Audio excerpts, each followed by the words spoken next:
Il est midi, passé de quelques minutes, vous êtes peut-être avec votre sandwich devant votre écran pour regarder les confs express du Salon des formations supérieures de l'Orne. Avant qu'on s'accorde une petite pause déjeuner, une dernière conf avec le lycée Mézeray-Gabriel d'Argentan qui est là pour nous présenter le BTS métier du géomètre, topographe et de la modélisation numérique si je ne me trompe pas. Et je suis en présence de Victorien Conquet, qui est étudiant, Sylvain Léoni qui est enseignant et Cyril Thomas de la société Ageto Conseil, basée à Alençon. Messieurs, vous ne manquerez pas à ma première question habituelle. Que vouliez-vous faire quand vous étiez petit ? Bon, c'est peut-être à moi de prendre la parole en premier. Oh, je ne sais pas, c'est à celui qui a envie. Bon, il n'y a pas de honte. Hein. Non, il n'y a pas de honte. Sur le principe, jusqu'à la veille de mes 18 ans, je ne savais pas trop quoi faire. Hein. Donc voilà, je suis parti sur ce circuit-là parce que je suis plutôt issu, pour ma part, du milieu agricole et attaché à la terre, au foncier. Et je me suis dit, pourquoi pas dans ce domaine-là. Et j'ai découvert une profession que j'avais croisée de temps en temps parce que mes parents étaient agriculteurs. Et effectivement, c'est quelque chose qui pouvait m'intéresser. Et ça a matché tout de suite. En ce qui me concerne, j'ai toujours souhaité, j'ai toujours été attiré par le monde du BTP. Ah, alors petit souci. Non, ça doit marcher. Faut bien le mettre devant la bouche, oui. De biais. Là. Non, vous m'entendez ? Si. Là. Ah, c'est mieux là. Okay. Oui, donc je disais, en ce qui me concerne, moi j'ai toujours été attiré par le monde du BTP, notamment par le biais de mon papa qui était maçon, quoi. Donc, suite logique finalement et carrière dans l'enseignement complètement, ouais. Et Victorien alors ? Moi c'était un peu particulier. Au départ je savais pas trop ce que je voulais faire. Et ensuite... Pas de rêve. J'ai eu un président de la République ce matin, en rêve. Il n'a pas abandonné l'idée encore. Au départ je voulais travailler dans le spatial. Ah bah... Mais au final, j'ai découvert le métier et ça m'a plu, donc du coup, je suis resté dedans. Alors, vous êtes venu avec un objet pour présenter votre formation, on va le voir. Et alors, je ne sais absolument pas ce qu'est cet engin. Alors, si en vrai, je sais un petit peu parce qu'on m'a dit ce que c'était, mais alors à quoi ça peut être utile ? Je n'en ai aucune idée. Alors, c'est un scanner laser 3D. C'est un appareil qui permet de générer des nuages de points. Donc concrètement, quand on est en route, il va, par exemple sur cet espace, il va capter tout l'environnement. Globalement, il va nous refaire le plan d'ANOVA. Alors ça ne va pas être un plan. Ça va être des points. Ça va être un nuage. Et comme tout ce qui est nuage, on passe à travers, on ne peut rien faire avec. Mis à part s'en servir de points d'accroche pour ensuite redessiner soit des plans 2D, soit de la modélisation 3D. Donc j'ai plein de points et je les relie un petit peu façon jeu d'enfant. Pas du tout. Ça me permet de faire un plan. Non, final. Pas du tout, parce que là, il y a trop de points. Mince. On va avoir trop de points, c'est quand on a fini le lever avec le scanner, on se retrouve avec un nuage où on a des millions de points. Ça correspond à peu près à des pixels de photos. D'accord. Ceci a une particularité, c'est qu'en plus, il y a un appareil photo qui est couplé. Et donc, on va saisir aussi la couleur. Et on va pouvoir coloriser donc, le nuage de points. Ce qui fait qu'on est dans un environnement qui semble réaliste. C'est de l'immersion. Après, on peut imaginer quasiment un casque de réalité virtuelle pour se promener dedans. Complètement. Il y a possibilité ensuite d'envoyer donc, ce nuage dans un casque de réalité virtuelle. Ouais, tout à fait. Mais ce n'est pas l'objectif premier. L'objectif premier, c'est de le capter. Alors après, il y a aussi des outils, des logiciels qui nous permettent de mesurer les écarts entre chaque point. Donc ça, c'est un équipement que vous utilisez en formation, en BTS, tout ça ? Oui, complètement, ouais. Alors on m'a dit de ne pas faire tomber la table, parce que ça coûtait un petit peu. Ça coûte cher, très cher. Alors justement, pour faire le lien avec le BTS, qu'est-ce qui pousse les élèves? Quels prérequis il faut avoir au final pour rentrer en BTS et réussir dans votre BTS? Est-ce qu'il y a des filières particulières? Il faut avoir Alors, des appointants, je sais pas, avec la physique, la chimie, les maths. alors, il faut déjà, dans un premier temps, être très motivé. Il faut être motivé. Après, il faut avoir voilà, des aptitudes en mathématiques et en physique. Parce que derrière, les traitements sous-entendent voilà, un esprit quand même plutôt scientifique. Si je suis littéraire, c'est plus compliqué. Ça risque d'être compliqué. Après, on a déjà eu des étudiants qui venaient disons, des élèves qui venaient de littéraire et qui ont réussi. Oui. Mais il y avait, voilà. Mais ils aimaient les maths peut-être. Oui. Victorien, toi, tu es arrivé comment dans le BTS? Comment tu l'as découvert? C'était quoi ton parcours avant? Mon parcours avant, j'étais au lycée Alain à Alençon. J'étais en filière bac S à l'époque. Maintenant, ça a changé. Hein. Oui, c'est des options maintenant. Ouais, voilà. En tout cas, tu avais un profil scientifique. Ouais, j'avais un profil scientifique.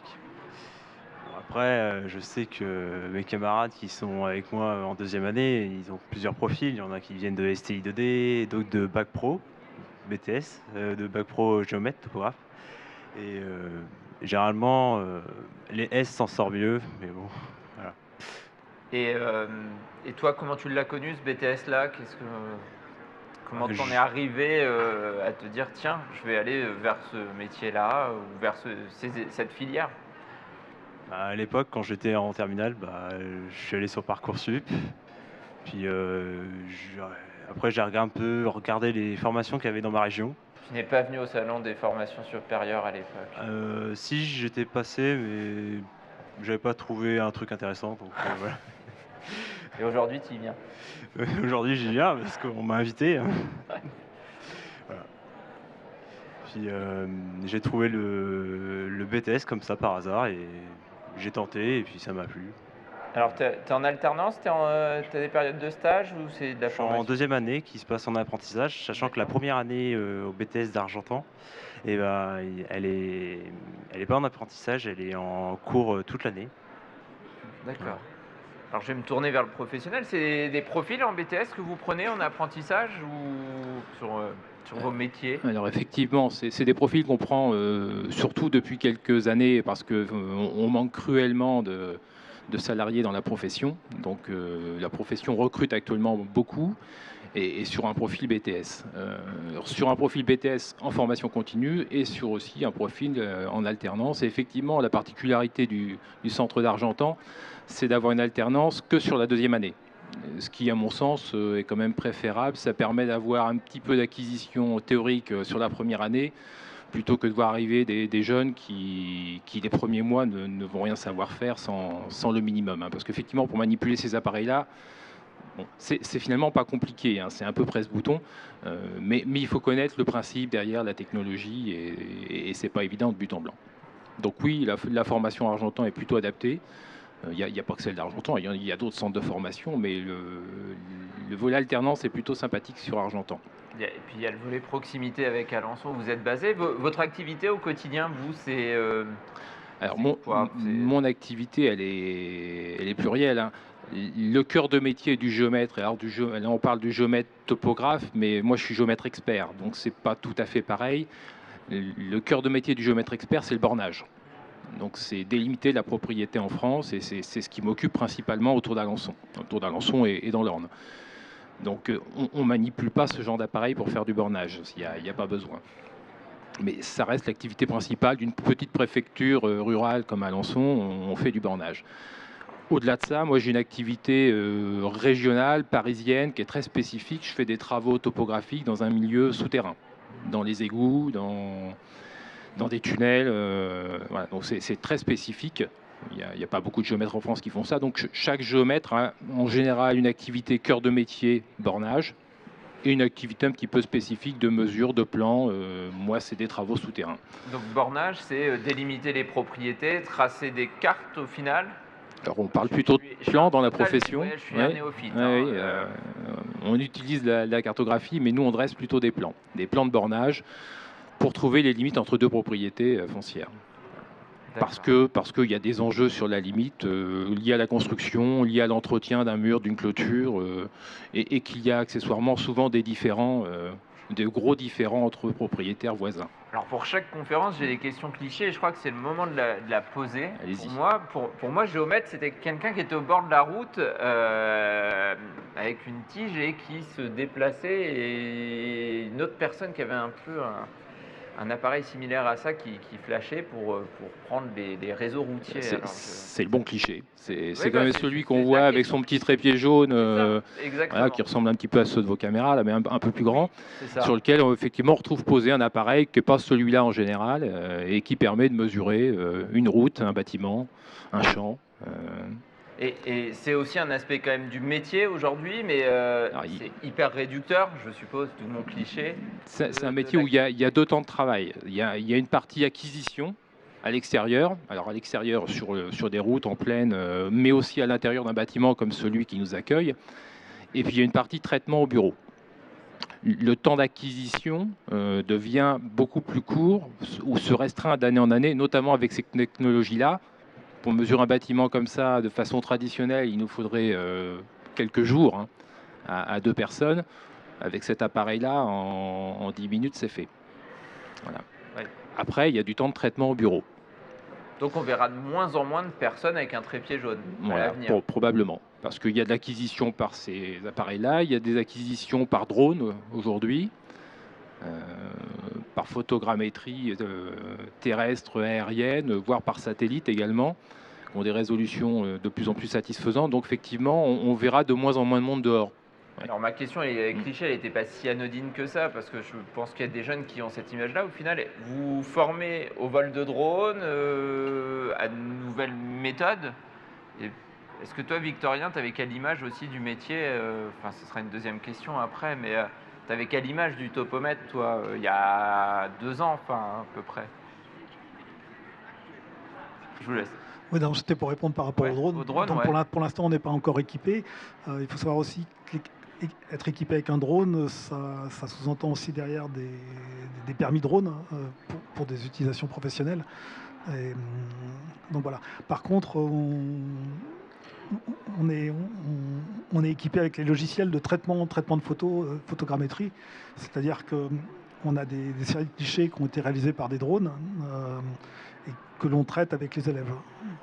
C'est-à-dire que l'acquisition par drone, c'est encore plus simple que ça. C'est-à-dire qu'il y a juste à déclencher, c'est des vols automatiques. Il faut juste être là en cas de problème. Donc ça, d'un point de vue pédagogique, ça n'a pas grand intérêt. Par contre, tout ce qui est traitement derrière, là c'est intéressant. Donc en fait, le gros du travail du topomètre, il se fait en bureau et pas sur de la prise. C'est quoi la répartition? C'est 30, 70, 70% au bureau, 30% sur le terrain? On va dire que ça va dépendre de la surface à lever et des conditions. Mais il y a beaucoup plus de traitement que de vol en question. À la limite, on va passer plus de temps à aller sur le chantier qu'à faire le lever lui-même. C'est peut-être pas facile à Monsieur Léonie de répondre sur ce sujet-là, mais dans mon cabinet traditionnel à la base, on est effectivement un tiers, 2 tiers. 1 tiers de terrain d'acquisition et 2 tiers de traitement au bureau. Et donc Victorien, j'ai pas oublié ma question. Toi, tu avais quelle image du topomètre il y a 2 ans quand je savais pas ce que c'était. Je savais pas ce que c'était comme métier. Et aujourd'hui, comment tu donnerais envie à quelqu'un qui a ton âge de devenir topomètre? Est-ce que tu avais des clichés, je suppose? Peut-être que tu as le même que le mien. Hein. Je vais juste me permettre d'intervenir parce que ça fait 2 fois ou 3 fois que vous dites topomètre et en fait c'est pas le vocabulaire adapté. Ah, géomètre topographe. Topographe, voilà, parfait.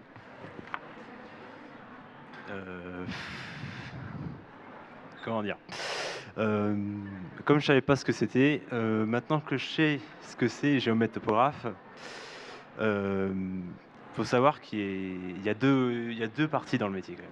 Il y a vraiment une partie terrain où on fait tout le lever, tout ça, et après il y a toute la partie DAO derrière où on traite et on fait la présentation finale du dossier ou du projet qu'on a à faire.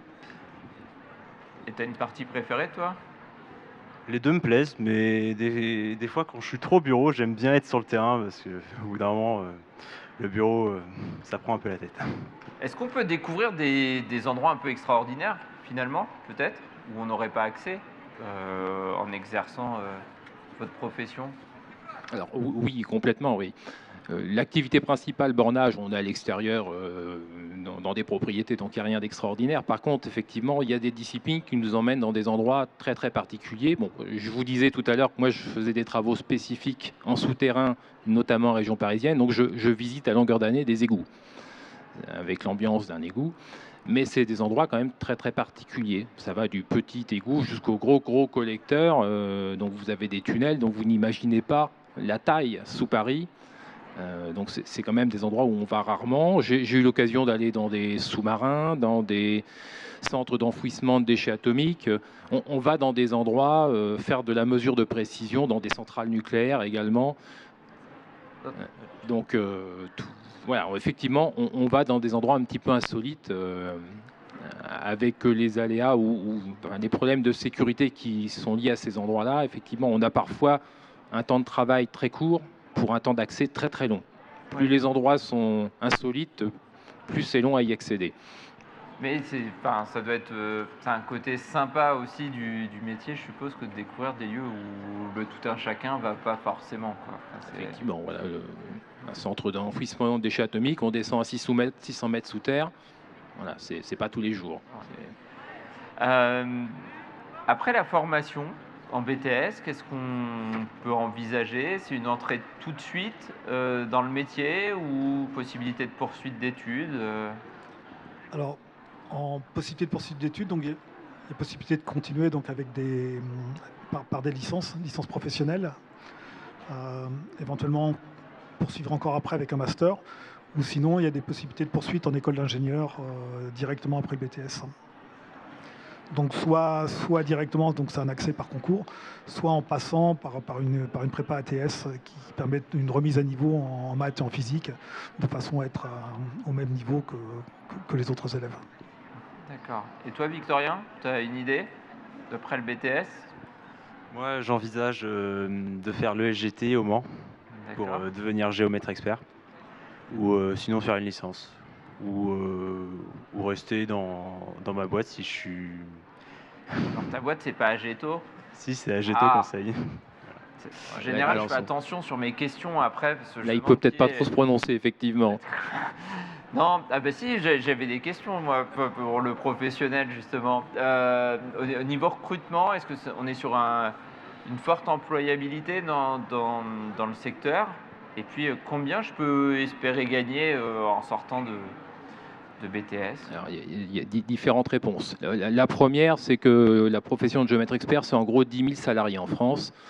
La profession actuellement recherche 20% de son effectif. Donc il y a effectivement du travail. On attend les jeunes. Et il n'y a pas assez d'effectifs à sortir, toute promotion confondue. On recherche des profils techniques, juridiques. Et effectivement, aujourd'hui, un profil inférieur au niveau bac, inférieur ou égal au niveau bac, sera peu employable. Il ne faut pas se le cacher. Donc on recrute au niveau bac plus 2 comme Victorien, à minima, voire bac plus 3 sur des licences, des masters et sur des écoles d'ingénieurs. Question rémunération, on a une grille, on a une convention collective avec une grille de salaire. Donc un niveau bac plus 2 va rentrer à peu près à 1800 € brut. Voilà. Et les niveaux hauts de cadre, donc plutôt ingénieur ou avec des profils BTS et d'ancienneté, on sera sur du 3500 € un petit peu plus tard en fin de carrière. Voilà. D'accord. Lorsque l'on est salarié. Oui, parce qu'après on peut ouvrir. Parce qu'après on peut ouvrir sa propre structure et là la rémunération elle peut être différente effectivement. D'accord. Et chaque cabinet a ses spécialités. Je peux me spécialiser dans un domaine ou c'est plutôt la société dans laquelle je vais travailler qui fait que Je vais plus être sur des égouts comme vous ou sur du bâtiment civil ou militaire. Effectivement, faut toujours bien se renseigner quand on arrive dans une structure, quand on risque entre guillemets d'être embauché, c'est quel est le profil du cabinet. On a tous un profil normalement foncier, bornage, plus ou moins développé quand on est en zone rurale ou vraiment en centre urbain. Voilà, un géomètre à Paris, intramuros, va faire très très peu de bornage, alors que moi c'est ma mission quotidienne. Bon, donc faut savoir là où on arrive, effectivement, quelles sont les spécificités. Il y en a qui font du remembrement, d'autres font des travaux de précision en centrale nucléaire, d'autres font de la conception VRD pour faire des lotissements, de la copropriété. Il y a du diagnostic immobilier, on fait aussi de l'entremise immobilière, de la gérance locative. Donc c'est un métier qui est très très très ouvert, qu'on connaît mal d'ailleurs, hein, parce qu'effectivement, le cliché, c'est on voit le petit appareil sur le bord de la route, hein, mais derrière ça, il y a beaucoup de discipline et beaucoup de droits. Il y a un aspect commercial aussi dans vos sociétés ou pour le chef d'entreprise, oui, bien sûr. Ouais. C'est pas forcément. Alors avec la sensibilité de chacun, mais oui, inévitablement, oui. Alors le temps passe vite. Est-ce qu'en régie, est-ce qu'il y a des questions qui nous sont arrivées pour nos invités? Alors je regarde, il est bientôt l'heure déjà et je vais finir de façon un petit peu traditionnelle en vous laissant 30 secondes pour me convaincre de choisir votre BTS dans Parcoursup. Comme disait M. Thomas tout de suite, la variété du travail, que ce soit un travail, on va dire, extérieur, travail de bureau, et même en travail de bureau, c'est très très très riche. Et sans oublier, comme vous le notiez tout à l'heure, l'aspect juridique qui est extrêmement important. Donc on est vraiment sur un métier, sur un métier très polyvalent. Et qui par la suite peut ouvrir sur plusieurs débouchés. C'est-à-dire que si on a plus d'appointance sur tel ou tel domaine, il y a moyen de trouver un emploi qui correspond vraiment à ce qu'on a envie de faire. Voilà. D'accord, eh bien merci d'avoir fait découvrir peut-être ce métier méconnu de géomètre topographe, parce que là je t'ai bien dit, tellement méconnu que moi-même je fourchais. Et puis peut-être dire aussi également qu'il faut sortir de ce cliché et qu'aujourd'hui, si j'ai bien compris, le recours aux nouvelles technologies se fait de plus en plus, parce qu'on a quand même parlé de drones, de réalité virtuelle. Peut-être que les casques feront bientôt partie de votre quotidien ou du quotidien de tout le monde. Et il faut sortir de mon côté très tôt jaune, très pied jaune et appareil, parce que c'est plus du tout le métier.